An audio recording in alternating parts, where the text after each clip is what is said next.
We're going to try a new segment here that's devoted to bean countery-like features, or features on cars where items were costed out. And this I've called the cheap feature on an expensive car, and it relates to this 1972 Imperial LeBaron that you see here. For those who don't know, the Imperial was the top-of-the-line Chrysler, and it was its own make in 1972, still at least for a few more years that would continue before the Imperial make would be sunset and the Chrysler New Yorker Brougham would take over the top-of-the-line spot for the Chrysler Corporation. The Imperial was a large automobile. In fact, the 1973 Imperial, which has bumper guards on it, that's the only real difference versus the 1972, is the longest non-limousine production car ever made at 235 inches in overall length. The 1972 model is just a few inches shy of that, but is still absolutely massive. And it's not only long, but it's also relatively tall, owing to its fuselage-like styling. Now, while this was the top-of-the-line vehicle for Chrysler in 1972, remember that these were relatively lean years for the company, and Chrysler had kind of toggled back and forth between financial success and near ruin. Actually, Chrysler ended up in ruins in the late 70s and early 1980s when they had to take government money to stay afloat. But at this point, the engineers were just looking for some cost-cutting ideas, and that pertained to across the lineup, including the top-of-the-line Imperial. Now, one of the great things about the Imperial was its interior. Take a look at these massive gold leather seats. And it had quite a few features, including that head pillow in the back seat pillar that you see, the lavalier strap, the reading light, and just overall comfort on the inside.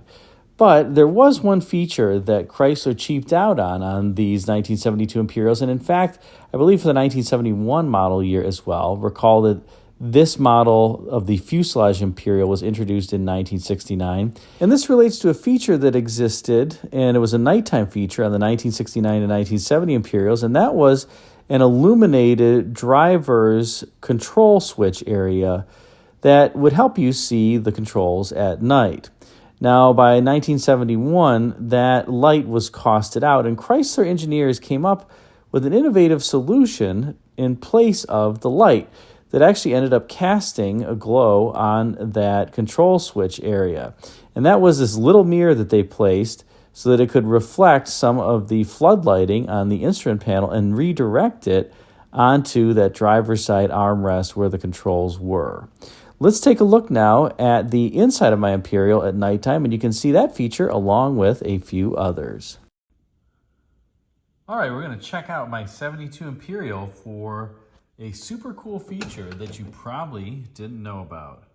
Notice, by the way, the beautiful lighting on here. This was back when they had great lighting in cars.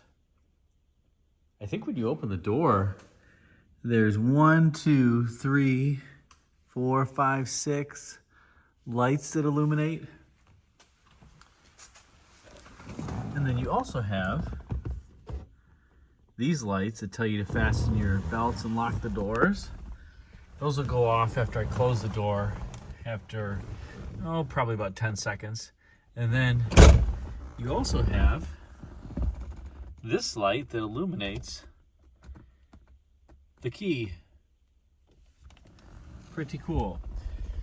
But the real interesting feature on here is on this dash, notice the floodlights that illuminate the gauges, the radio, the Auto Temp 2 system as well. But they also cast a glow over here on the driver's door panel, and that was intentional.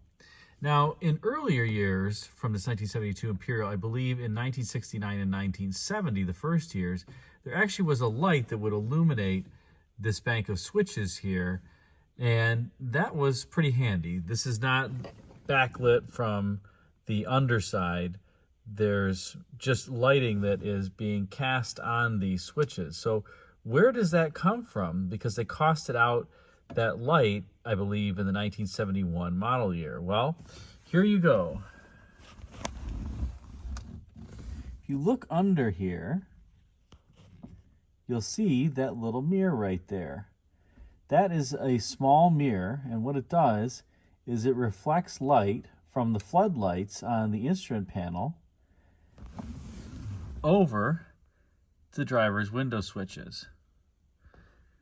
Pretty ingenious, huh?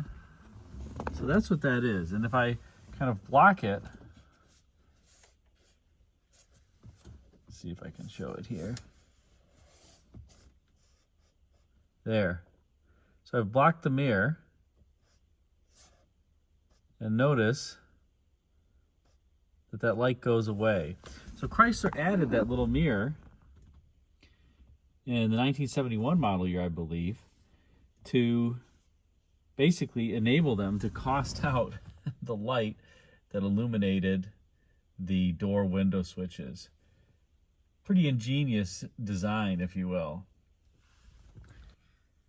And here you can see it a little better now that my garage lights have gone out. Notice the floodlights here and that mirror.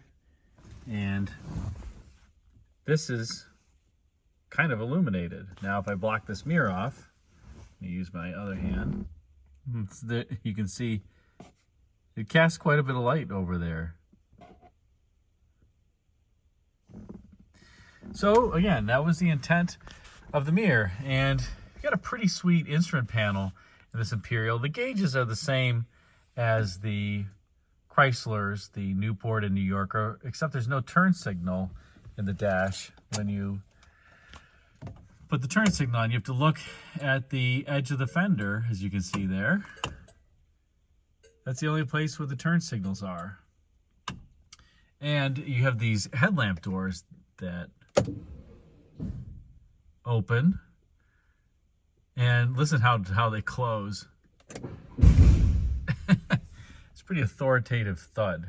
And of course the check gauges light, which is on because the oil pressure is down at 0. That light will also come on when the fuel gauge is near empty.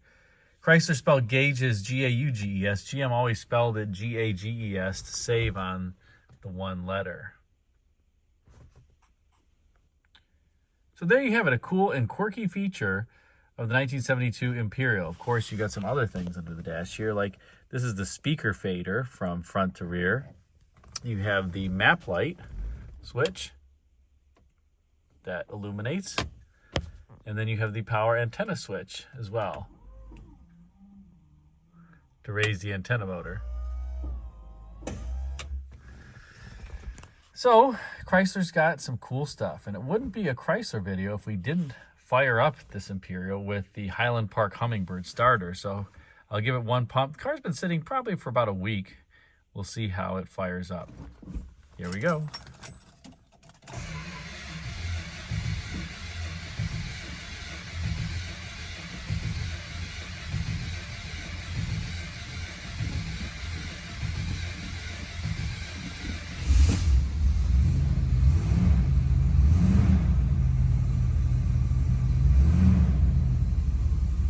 Took a little longer than normal.